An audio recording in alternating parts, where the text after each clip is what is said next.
Dans le dernier épisode, le nord de l'Albanie nous laissait un peu perplexes. Nous nous posions sur un spot au calme pour faire le bilan et passions une soirée auprès du feu.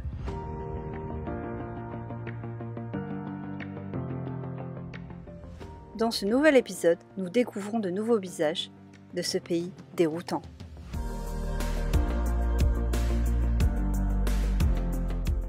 Et c'est parti pour l'épisode 7.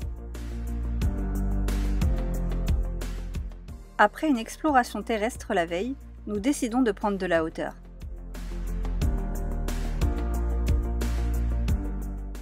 Voyager hors saison, c'est l'opportunité d'avoir de grands espaces pour nous seuls.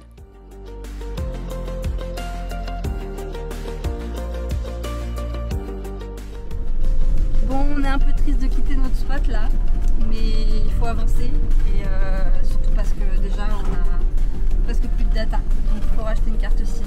Alors on va aller en ville, on va en profiter pour faire une petite machine si on peut, et puis on verra.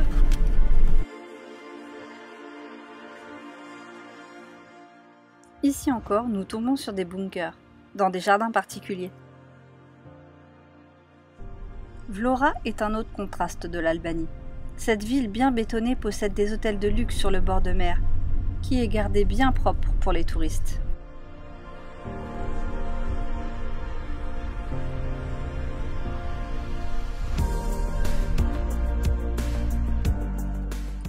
Nous nous arrêtons à la lagune d'Oricum pour déjeuner en bonne compagnie.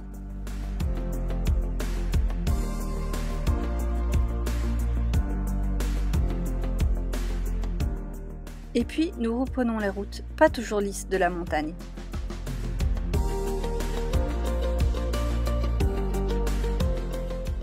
Et parfois déjà bien occupées.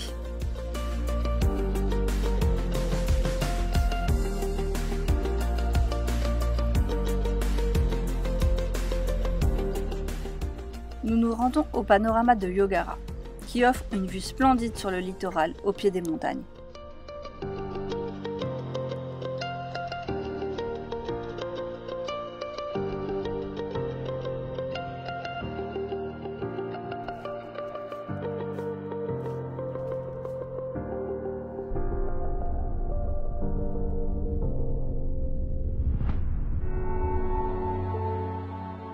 La suite du chemin nous montre des constructions d'hôtels et de resorts à foison.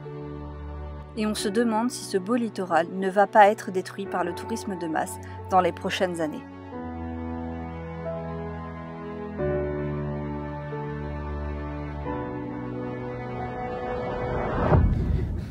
On s'est arrêté sur un parking pour descendre sur une autre plage, un peu comme on a fait en Croatie. Et puis bon, moi, comme d'habitude, je me suis dit, oui, je vais aller jusqu'au parking. Et après, j'aviserai, j'essaierai de pousser encore plus loin. Bon, Flemme de marcher tout le temps. je vais vous montrer le chemin. Il n'y a pas que la cuve d'eau qu'on aurait percée, je pense. Je pense qu'on aurait des rochers qui seraient arrivés dans les toilettes. C'est un peu caillouteux, quoi.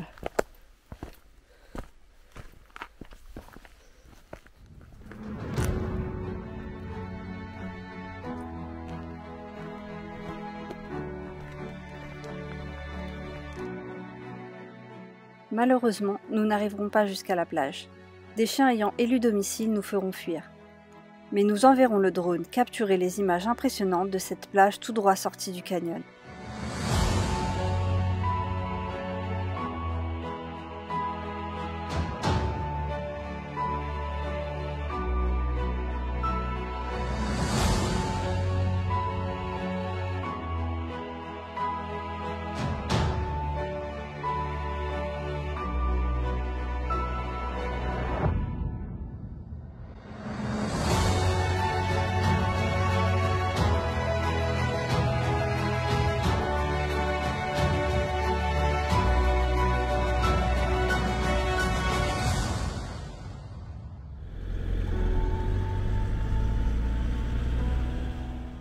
Le lendemain, nous continuons sur la route SH8, définitivement la plus belle d'Albanie. Depuis notre départ de Vlora, on commence vraiment à apprécier le pays et à prendre du plaisir à découvrir ces paysages extraordinaires.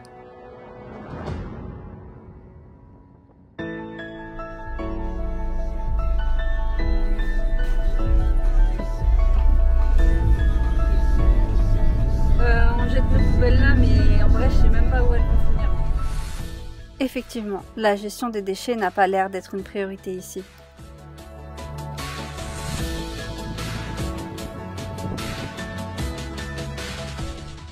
On arrive dans la région des plages touristiques de l'Albanie, la Riviera. La route est encore sublime, et on décide de s'arrêter déjeuner sur l'une de ces plages, déserte à cette période.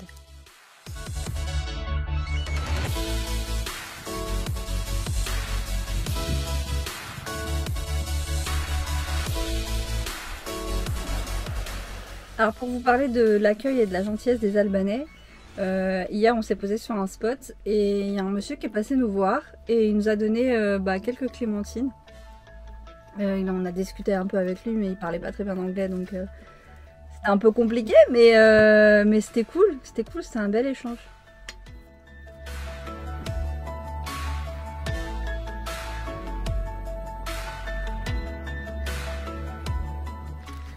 On vient de rouler quasiment toute la journée sur la route SH8. Franchement, c'est vraiment magnifique. Je pense que cette route est méconnue de l'Albanie et il faut vraiment la parcourir parce que c'était vraiment très beau. Là, on vient d'arriver près d'un point un peu de ruines antiques, tout ça. Donc, il est un peu tard, on va visiter demain. Mais surtout, il y a un truc. C'est que là, en gros, il y a de l'eau. Et pour traverser, il y a un ferry. Je me suis dit c'est cool, on va prendre le ferry, ça va être bien. Ouais, je vais vous montrer. Je suis pas encore sûre totale du truc. C'est chaud. En fait, ce qui sert de ferry, c'est un ponton flottant avec des câbles tendus. Mais genre là le ponton quoi. Ça fait un peu flipper.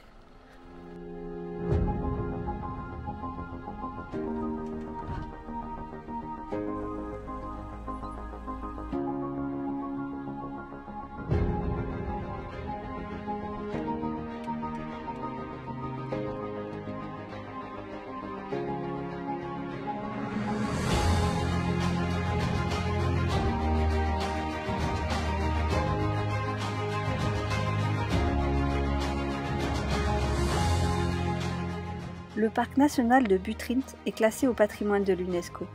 Il constitue un site archéologique qui couvre une période allant de l'âge de bronze au XIXe siècle.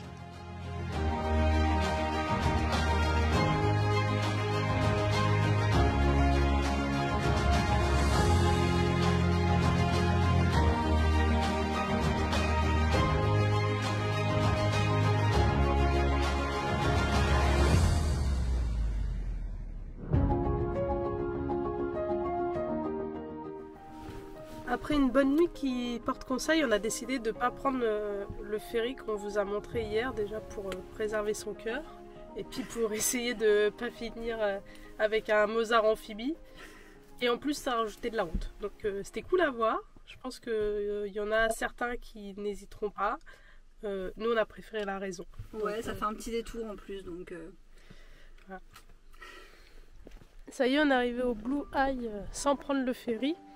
Pareil, hier on a dit qu'on ferait une visite ce matin en bas, là, proche du ferry des ruines. Mais très honnêtement, j'ai trouvé ça un peu... C'était un peu cher. Un peu cher, c'était genre 1000 lek par personne, genre ça fait 8 €. 8,60 €. Voilà, par personne. Alors que là, c'est combien 86 centimes mais pour deux. Donc on a vite fait notre choix quoi. C'est moins ruine, c'est plus lac, plus naturel, mais... Si on veut continuer à voyager, il faut faire attention. Hein. Ouais, c'est clair.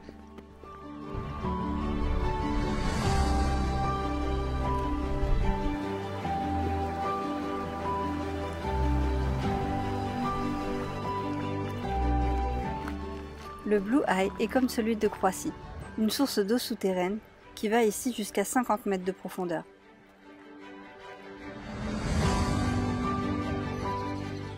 Elle est la mère d'une rivière et son œil bleu semble admirer le ciel. Sa transparence montre à quel point elle est pure.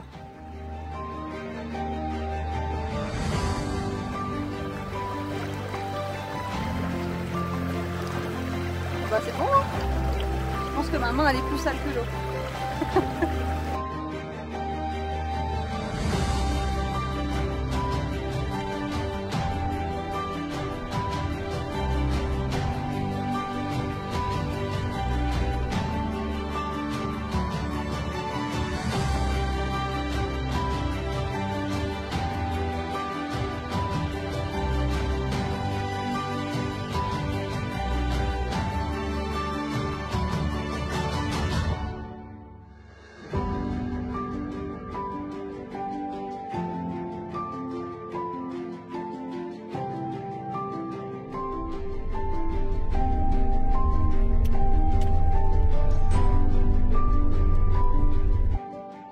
décidons de repartir à travers les montagnes afin d'atteindre une autre rivière, tout en prenant le temps de contourner les embouteillages.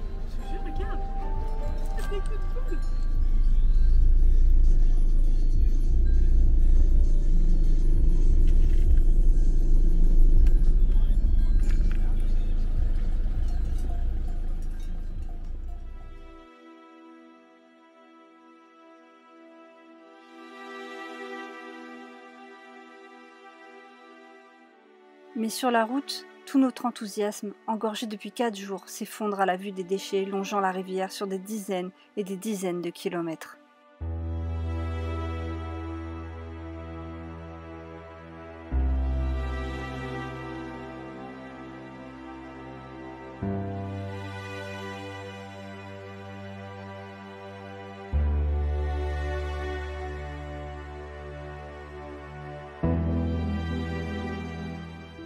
On se remontera le moral avec ces images magnifiques des sources thermales de Benja.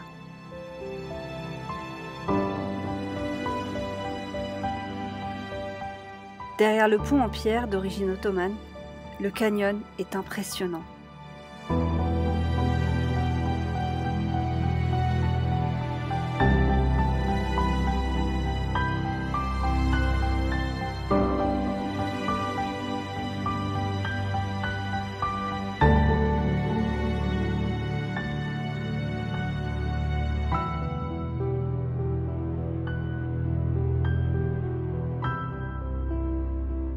Les piscines aménagées par les habitants se remplissent d'eau sulfurée à environ 27 degrés.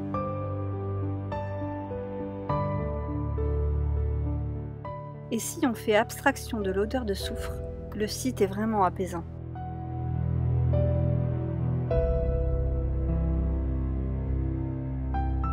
Et pendant la journée, les locaux viennent s'y relaxer.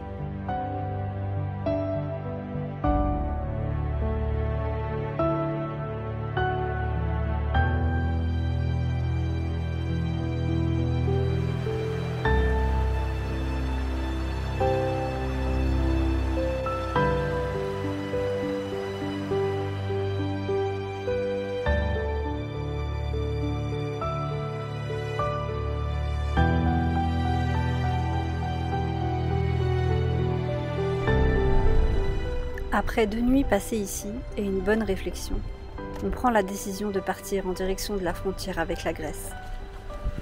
L'Albanie nous fait vivre des montagnes russes dans nos émotions, et on sent au fond de nous qu'il faut partir.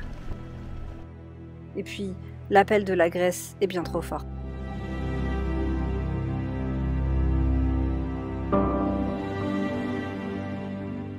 Sur les derniers kilomètres qui nous séparent de la frontière, on profite une dernière fois des paysages extraordinaires qui s'offrent devant nous.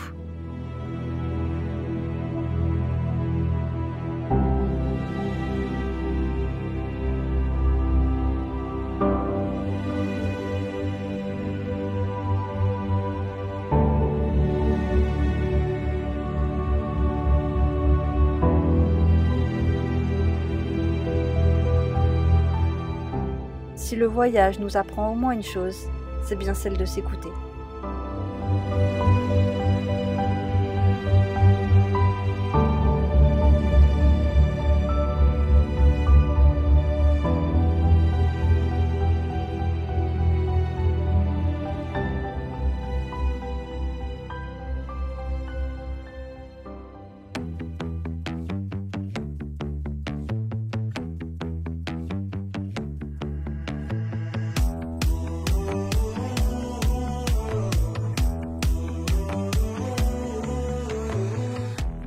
Et voilà, premier réveil en Grèce.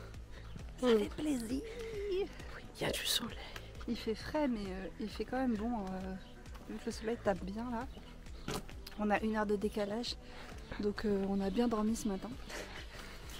Et pour ce premier spot dodo visite en Grèce, là on est aux gorges de Vikos. C'est un calme. Un petit village. C'est trop mignon. Et on va voir un point de vue là des gorges. On y a été déjà hier soir, mais comme le soleil se couchait, en fait, toutes les gorges étaient à l'ombre. On voyait pas grand chose. Là, le soleil est assez haut pour que toutes les gorges soient éclairées.